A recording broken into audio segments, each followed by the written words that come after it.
नमस्कार मित्रांनो, माझं नाव सनीत मोरे आणि या व्हिडिओमध्ये मी एका गाण्याबद्दल चर्चा करणार आहे. त्या गाण्याचं नाव आहे हे काय बरोबर नाही आणि हा कॉन्सेप्ट काही माझा नव्हता. एक फेमस यूट्यूबर, आता मराठी लोकांना माहितीच असेल अथर्व सुदामे कोण आहे ते. पण ज्यांना माहिती नाही आहे त्यांना सांगतो मी की अथर्व सुदामे एक famous Marathi comedian actor, YouTuber आहे. त्याच्या शॉर्ट व्हिडिओजमध्ये एक सीरीज आहे हे काय बरोबर नाही आणि मला असं वाटलं की त्याच्यावरती आपण गाणं बनवू शकतो.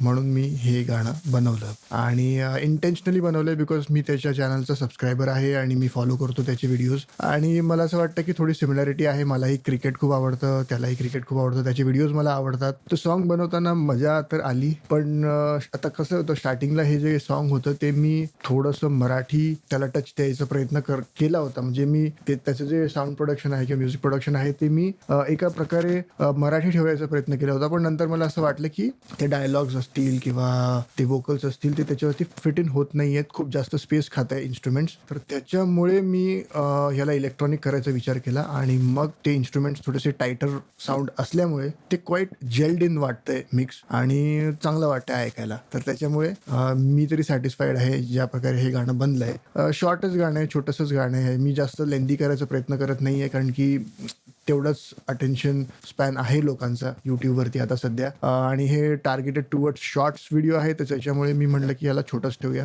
तुमचे काही सजेशन असतील अशा रिलेटेड व्हिडिओजबद्दल, आता अथर्व सुदामेबद्दल नाही, दुसऱ्या काही यूट्यूबर्सबद्दल, बिकॉज आता हे तर झालं, आता नेक्स्ट आपण दुसरं काहीतरी नवीन मी गोष्टी ट्राय करतो. त्याच्यामुळे तुमचे काही सजेशन्स असतील तर तुम्ही डिस्क्रिप्शनमध्ये कमेंट सेक्शनमध्ये तुम्ही मला कळवू शकतात. जास्त काही या गाण्याबद्दल बोलण्यासारखं नाही आहे, कारण की जे काय आहे ते आहे. जर तुम्ही ते गाणं बघितलं नसेल तर डिस्क्रिप्शनमध्ये मी त्याची लिंक देतो किंवा आय बटनमध्ये मी लिंक देतो, ती तुम्ही चेक करून घ्या. पण आता ह्याच्या अगोदर जे मी व्हिडिओ बनवला होता तो स्वानंदीवरती बनवला होता, त्याच्यानंतर आता मी अथर्व सुदामेवरती बनवला आणि आणखी काही यूट्यूबर्स वगैरे असतील किंवा अशा काही गोष्टींवरती, अशा काही लोकांवरती मला व्हिडिओज किंवा अशा काही सब्जेक्ट्सवरती मला व्हिडिओज बनवावेसे वाटतात. आणि त्याचं बेसिक रिझन हेच आहे की मला असं वाटतं की क्रिंज व्हिडिओज बनवणं फनीच्या नावाखाली, ते एखाद दोन व्हिडिओज करणं ठीक आहे, पण सारखंच क्रिंजला फेवर करणं आणि त्या नको त्या लोकांना फेम देणं मला थोडंसं ऑड वाटतं. म्हणून मी विचार केला की यार, जर ही लोक डिझर्विंग आहेत तर म्हणजे यांच्याकडे तर फेम आहे, माझ्या अटेन्शनची गरज नाही या लोकांना,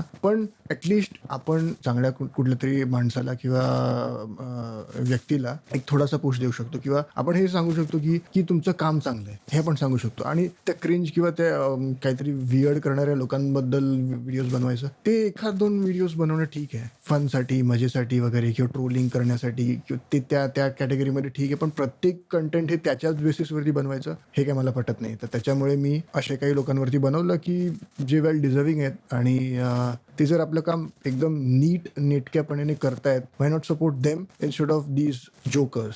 नको त्या लोकांना अटेन्शन देणं मला व्हॅल्युएबल वाटत नाही. But at the same time ह्याला फनी पण ठेवायचं आहे आणि ह्याला थोडं इंटरेस्टिंग पण ठेवायचं आहे. ॲट द सेम टाईम माझं जे म्युझिकल एबिलिटीज आहे ती सुद्धा पोर्ट्रे करायची, शोकेस करायची. ह्या सर्व गोष्टी याच्यामध्ये आल्याच. म्हणजे असं नाही की माझा ह्याच्यात काही स्वार्थ नाही आहे, माझा ऑफकोर्स आहे त्याच्यामध्ये. ह्या लोकांचं फेम जे आहे ते मी यांच्या नावाखाली मला सुद्धा अटेन्शन मिळणार आहे, तर मी काही लपवून ठेवत नाही आहे. जे काय आहे ते ऑनेस्टली मी तुमच्यासमोर प्रेझेंट करतोय. पण समजा इन केस तुम्हाला ह्याच्यामध्ये काही ऑब्जेक्शन सुद्धा असेल तर तुम्ही कमेंट सेक्शनमध्ये मला पाठवू शकतात आणि मी त्याच्यावरती देखील विचार करीन आणि त्याच्यावरती त्या गोष्टी सुद्धा मी करेक्ट करायचा प्रयत्न करेन. बघू, आता नवीन जॉनर्स पण ट्राय करायचे आहेत. असं नाही की एका स्पेसिफिक ह्याच्यामध्येच ठेवायचे, नवीन जॉनर्स पण ट्राय करायचे आहेत, नवीन टाईपचं म्युझिक. आता लास्ट टाइम जे केलं होतं ते थोडंसं अकॉस्टिक आणि थोडंसं इन्स्ट्रुमेंट जे होते ते रिअलिस्टिक वे मधले इन्स्ट्रुमेंट्स होते. आणि ह्याच्यामध्ये जे बनवलं आहे, हे जे म्युझिक आता मी रिसेंटली बनवलं, हे काय बरोबर नाही मला. त्याच्यामध्ये इलेक्ट्रॉनिक इन्स्ट्रुमेंट्स आहेत, खूप सिंथेटिक असे बीट्स आहेत, इन्स्ट्रुमेंट्स पण तसेच आहेत. ही एक वेगळं चॅलेंज आहे, ही एक वेगळी इंटरेस्टिंगनेस आहे त्याच्यामध्ये. तर तेही करतोय मी माझ्या पद्धतीने. बघूया आता कसं वर्कआउट करतंय. आता लिटरली मला काहीच सुचत नाहीये काय बोलावं. मी प्लॅन केलं होतं काही गोष्टी बोलायला, पण मी हे व्हिडिओज जे आहेत ते मी अनस्क्रिप्टेडच ठेवतो. मी व्हिडिओच्या आधी मी डिसाईड करत नाही की आपण हेच बोलावं की तेच बोलावं. आता काही सुचत नाहीये. सो मी ह्या व्हिडिओला आता एंड करतो आणि see you in my next video. पुढच्या व्हिडिओमध्ये भेटूया. तोपर्यंत मला रजा द्या आणि धन्यवाद. नमस्कार.